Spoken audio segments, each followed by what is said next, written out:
Ladies and gentlemen, welcome back to Between the Sharks. We are still in Southern California. The Hollywood sign is about 2 miles that way, which means home is roughly 2,291 miles that way as well. You know, give or take. That's our ride home. Also, I planned on flying home, so I don't even have a pocket knife or, well, any tools whatsoever, and this is the shop now. Let me show you how it all began. We're stuck at the tire shop. Battery seems dead. We can't get the key out of the car. What do you think? I think we should call Ruben. I think we should call Ruben. Bueno. We got nothing. It broke down at the tire shop. The key's like stuck in the ignition. We can't. Put it in neutral and then start. Yeah, we put it in neutral and we can't get it to start. Put it in neutral, find it. Yeah, we've been trying that. Oh shit. Could you run over here to Miguel's and see if you get it? Yeah. Was that car? Okay. Everybody's on it now. I don't know. He's saying that it's our fault. It's our fault. Not the car's fault. So we're in Paramount City, and these are our tires. They don't look so bad from here, but they are dry rotted as hell. And this fine tire shop just doesn't have any. They were happy to help, but they don't have any. It might make it. We don't know. I think I've driven on worse, but it's not really my favorite plan on an untagged vehicle. It's unclear if we have bad wiring or a dead battery, or both. The tire shop dude's got a jump pack, so we'll see. So it doesn't start in dry or in park.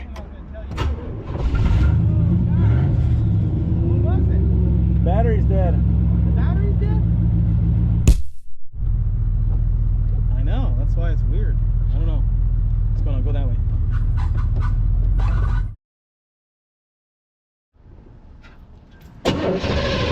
How'd you do that?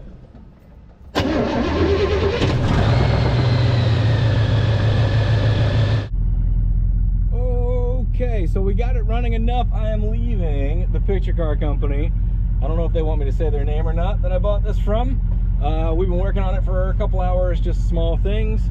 And I gotta get all the way across Los Angeles, 24 miles, and these tires are not good enough to take the highway. We've got expired tags, and this definitely is not low profile. So don't know if the gas gauge works, so we're gonna try to stop for gas and hope it starts again.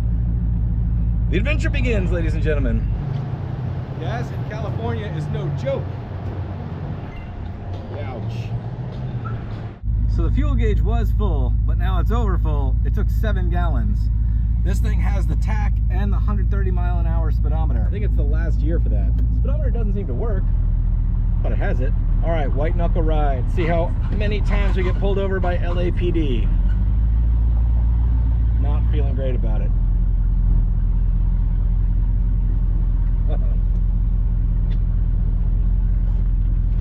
Probably ought to figure that out. Seat's got the California lean. We're gonna have to deal with that too. Oh yeah. There's no side windows, so.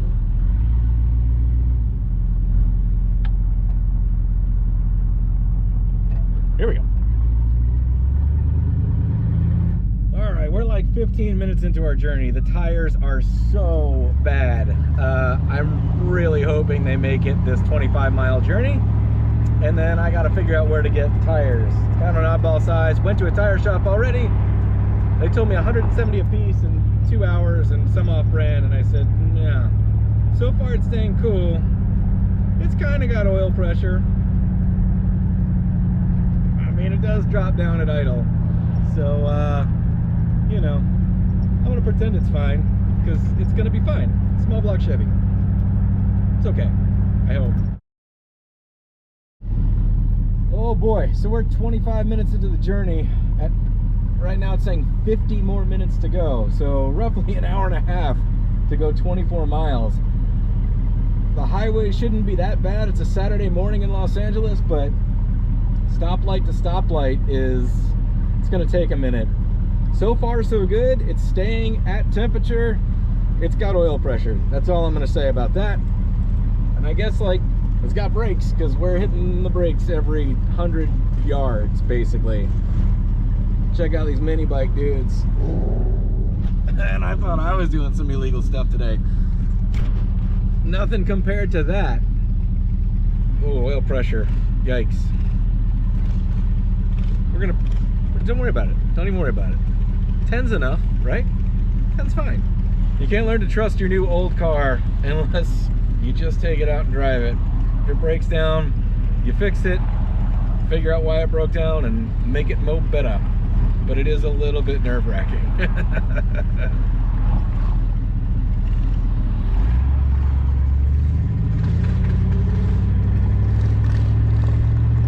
Definitely feels like it's got the 241 gears in it. I'm being real easy on it. Should be 241 or 308. I don't really know. Fingers crossed, 241. It's got a radio, but I don't think it has speakers. I don't know how to just tune it, make it search. Nope, not that. Who knows?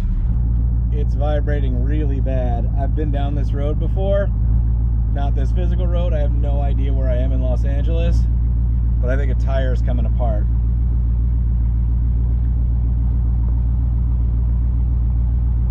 So we are crawling, and I'm a long way from where I need to go.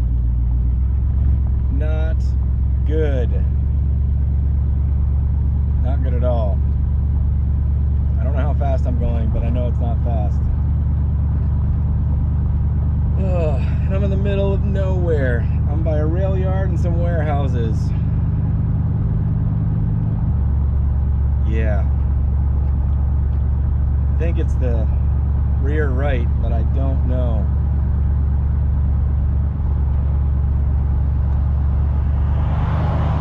Oof. We'll just go slow, see how that works out for us till this tire completely comes undone. Got a feeling it's not going to be long, and we have not gotten very far. We're still 13 miles away, which isn't terrible, but 13 miles in Los Angeles is a long, long way. Long way.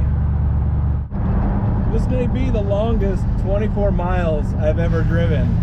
I mean, I'm in a very industrial part of LA. I don't know the city very well. I see downtown over this way, but I'm a long, long way from home, it feels like. Because I got to get to the other side of downtown, which means it's isolated and there's not a lot of traffic riding my butt right now, but I'm going to get into it. I got to get through Hollywood. This is going to be intense. Look at this graffiti, though.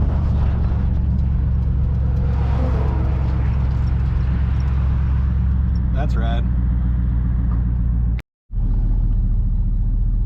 Boy, howdy. So, I've been on the road for almost an hour, 25 minutes left. Slow going, but stop and go traffic is so punishing. And fingers crossed, it's maintaining temperature and it's maintaining whatever oil pressure it has. So, that's not to be unappreciated at the very least. That's hard on cars that haven't been driven much, totally untested, sitting for a long time. You really never know. Tires are what have me wound up pretty tight, because I don't have the foggiest idea where I am or how to solve that problem right now. Yeah. Yep. And adding to that, the one tire shop that I did stop at not only didn't have them, they didn't have anything used. It's just 15-inch tires, guys. They're kind of obsolete. It's crazy. They were the standard for so many years. Just don't see them very much. Although I'm looking at all these little import cars that I'm passing by. They all look like they have 15s. What tires are you? Little Toyota. Those look like 15s to me. Who knew? 7 miles, 25 minutes. I can tell you right now, that means the traffic is only going to get heavier because we are getting into town.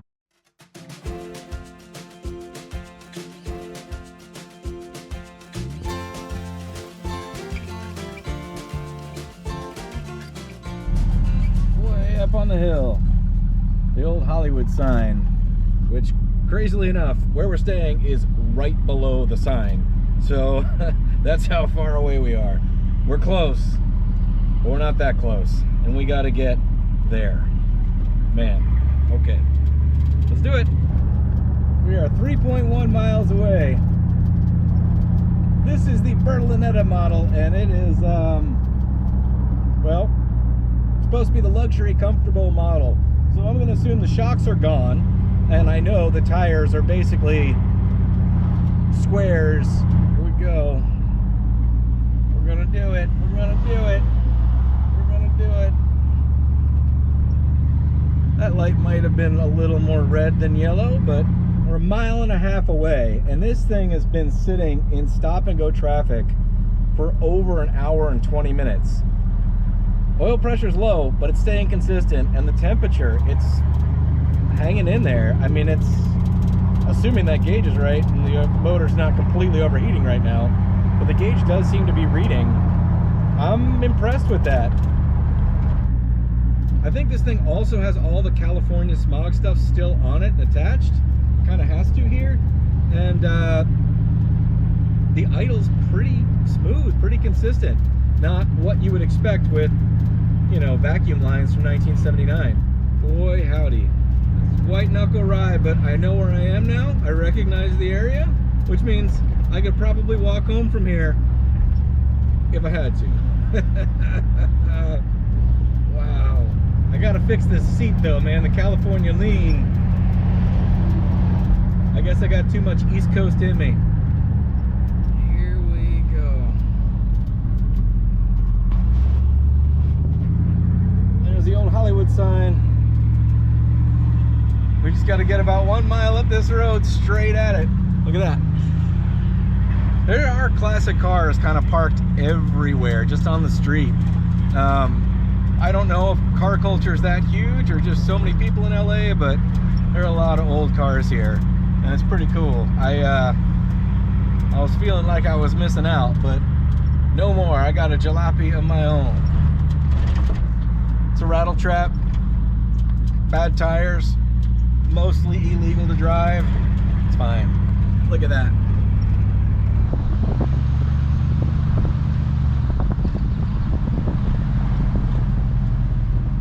I gotta tell you, I'm pretty shocked we made it.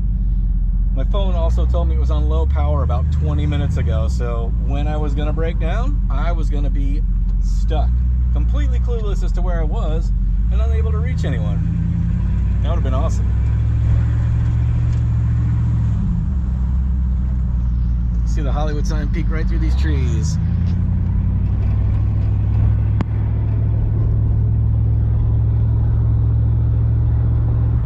I mean, that's pretty rad. We can go explore Hollywood Land if you guys are into it. The original housing development that sign was built for. Originally it did say Hollywood Land, and it was just an advertisement. And here it is today, Hollywood.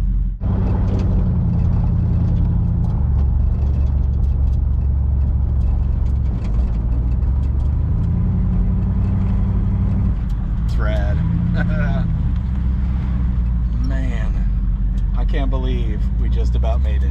I don't want to jinx it because we're not there yet, but if it weren't for the hill, I could push it the rest of the way. Man, we made it. 1.5 hours. Incredible. Whew. So after attending the Grand National Roadster Show in a rental car, I jumped on the internet, and this happened. You've been warned. That may happen to you. And like I said, we're in Hollywood. This car was owned by a picture car company, was stuffed in the back of their warehouse. I went and kind of poked around, got my eyeballs on it. They fired it up. I said, okay, I made an offer. Well, here it is now. I really don't know all that much about it. So I have hardly given this car a once over. I got one little look at it, And now, for the first time, I'm really gonna dive in and see what I bought, because I just don't really know. What I do know is it's a 79 Camaro berlinetta. So the berlinetta was the luxury model Camaro, the high-class model, sort of like the mullet with the button-up shirt with the short sleeves, unlike the Z28 Camaro, which is the mullet with no shirt. To show how classy it was, it had a shiny grille insert, had the pinstripe down the side, which is surprisingly still there. This model has power windows, however, it doesn't actually have any windows right now. It also had extra sound deadening in there to make the thing quieter. It did in theory come with wire wheels or wire wheel hubcaps. Not really sure. We have these weld wheels at this point, front and back. And I got to buy tires Pronto. And in theory, it would have had a berlinetta insignia right yonder where the horn goes. Don't know what the color is called, but it looks like Pelham Blue, which is one of my top favorites Gibson guitar colors.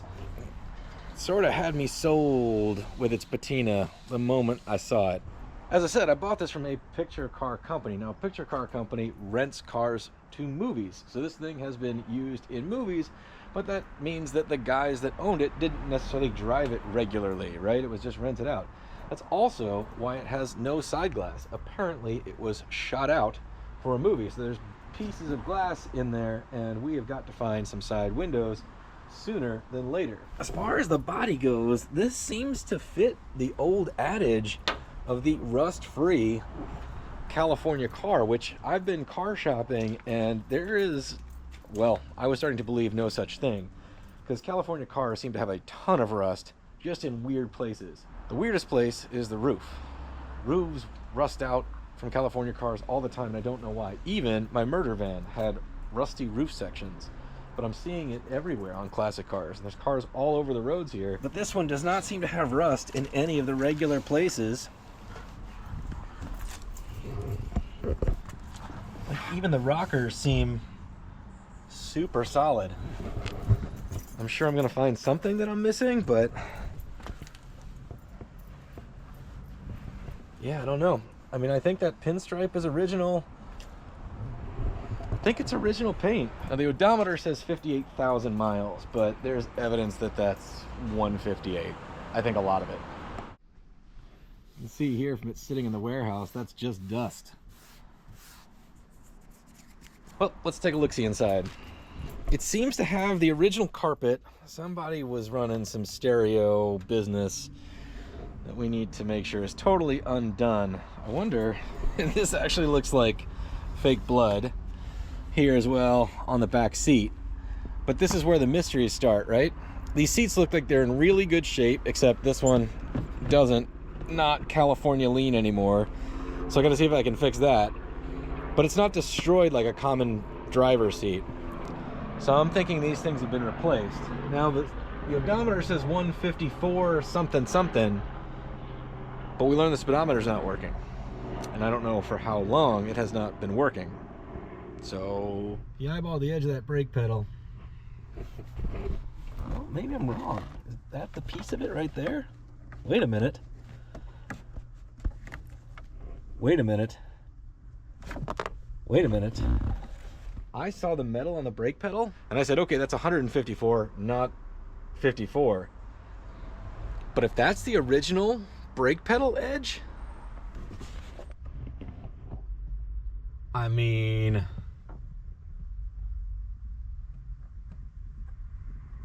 that's potentially under 100,000 mile brake pedal.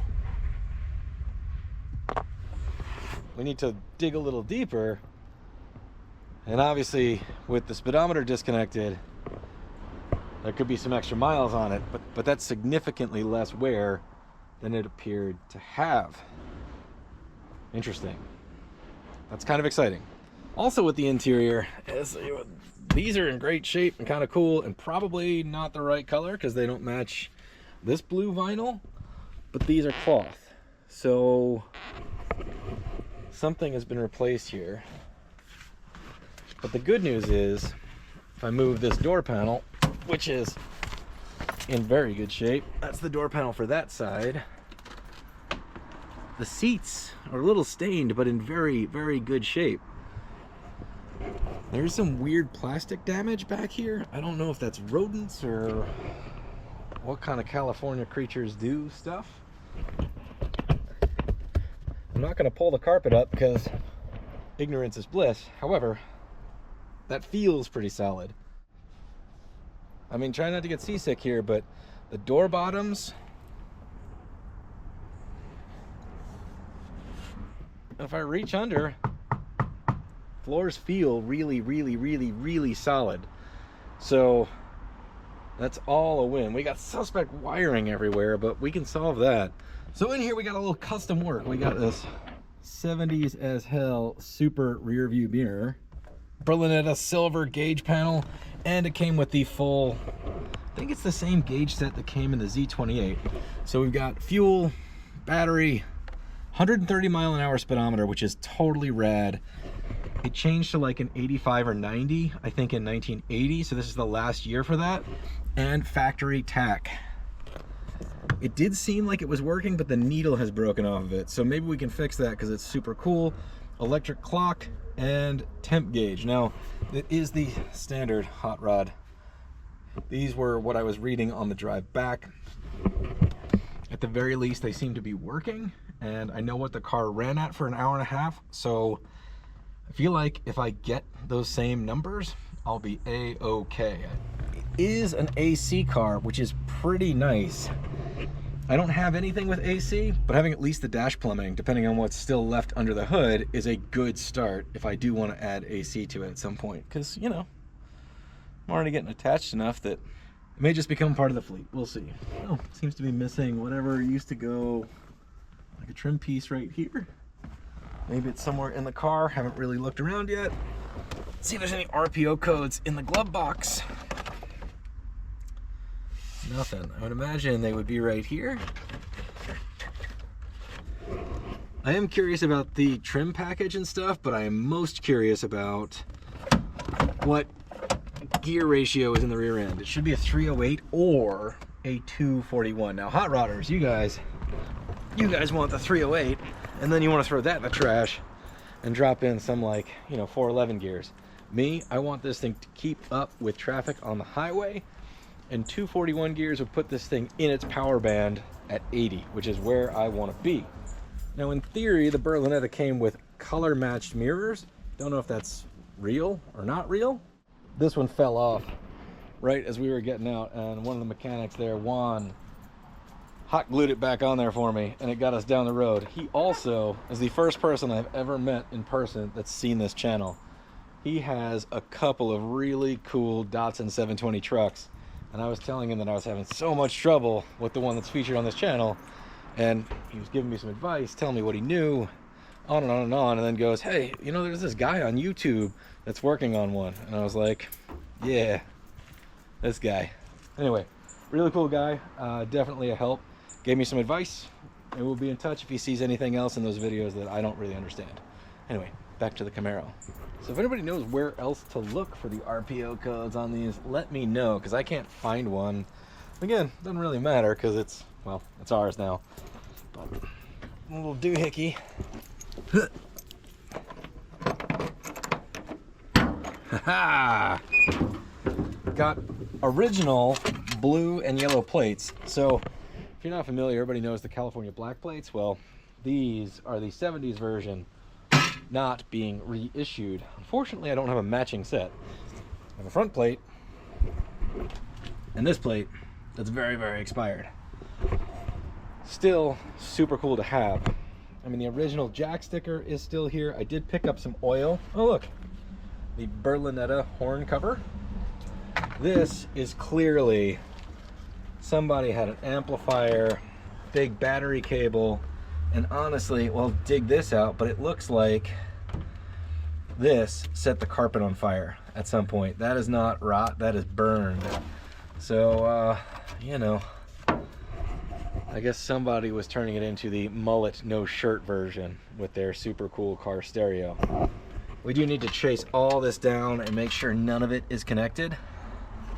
We tried the radio. Oh, there are speakers in there, so maybe we can get the speakers working, the stereo system, without having a ridiculous amplifier.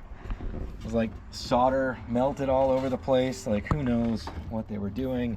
They use red for ground too, which is, you know, pretty normal if you're gonna try to burn your rig down, which they were definitely trying to do. The carpet's glued down, but it feels really solid in here too.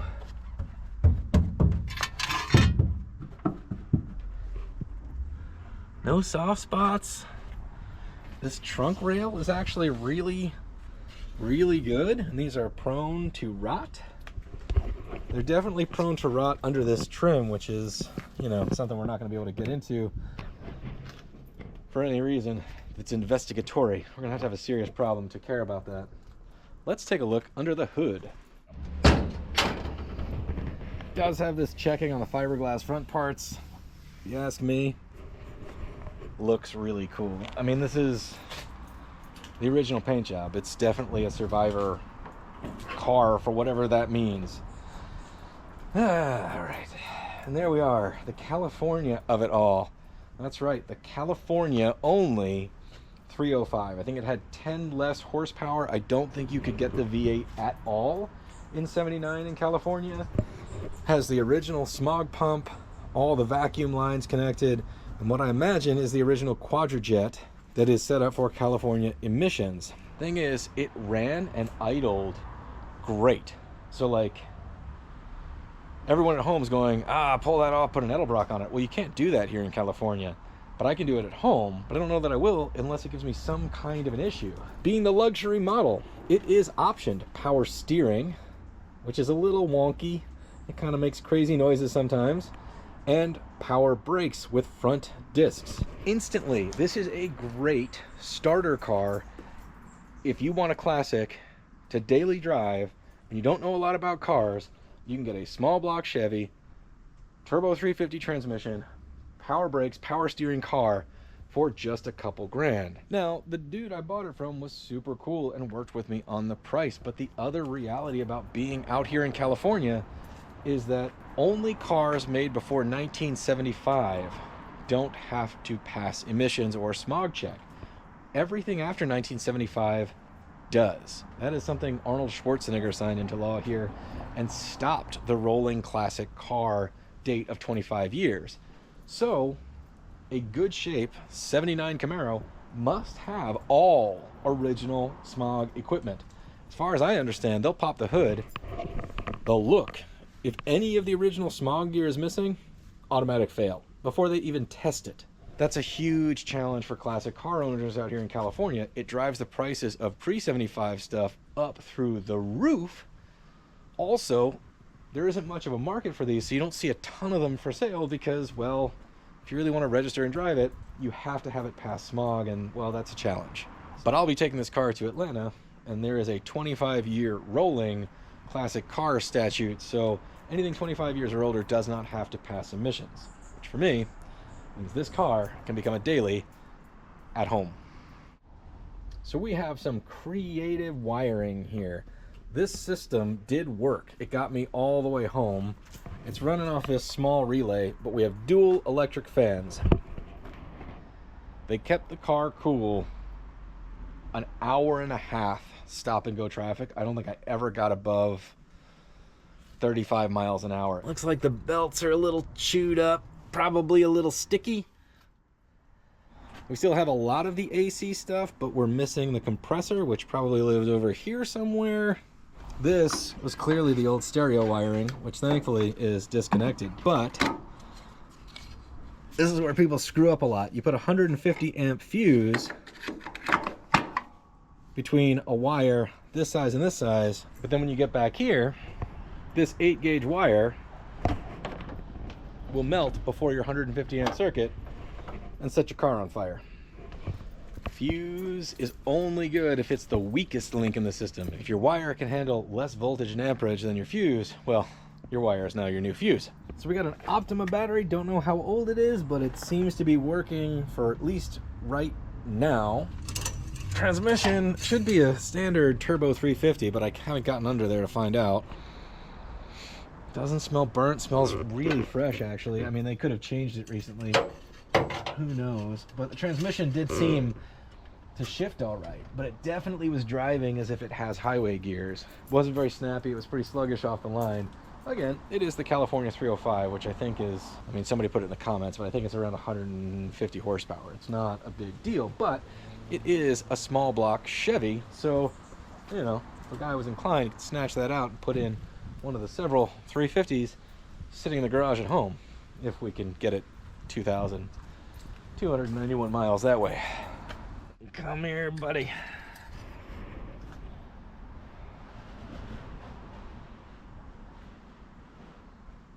Got plenty of oil in it. Look here. It's a little thin though. So the oil's a little thin, but otherwise not bad. Although that is kind of a good sign because it doesn't smell much like gas, but the oil pressure was a little lower than I would hope. The gauge was reading at 20 at idle, and then when it got real hot, it was a little lower, but it drove at about 40, so I'm not worried about the engine. But getting that up a little bit would be good news. So the windshield is also apparently brand new because it was also full of bullet holes from the movies, so that's kind of nice. The windshield wipers are shot. We have a lot to do to get this to daily driver status. It does have cruise control apparently on the column here, but I don't know how that works on a carbureted engine, so I'm looking in here for a vacuum modulator or something that would be evidence of such contraptionry with a carbureted machine motor.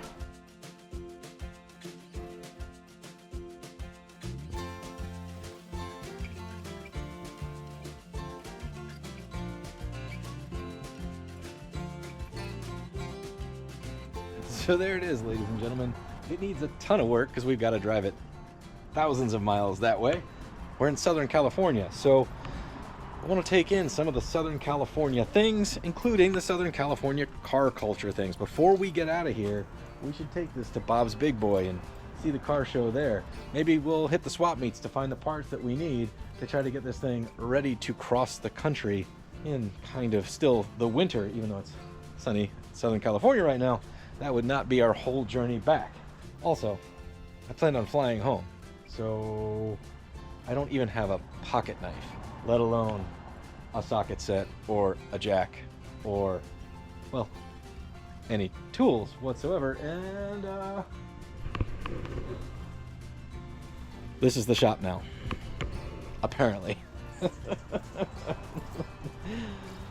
Well, I think it's going to be fun, but I'm an idiot. So if you think it's going to be fun, please consider subscribing. And as always, thank you. Thank you for watching Between the Sharks. I really, genuinely appreciate it. We will see you next time when we get some work in on this 79 Camaro Berlinetta.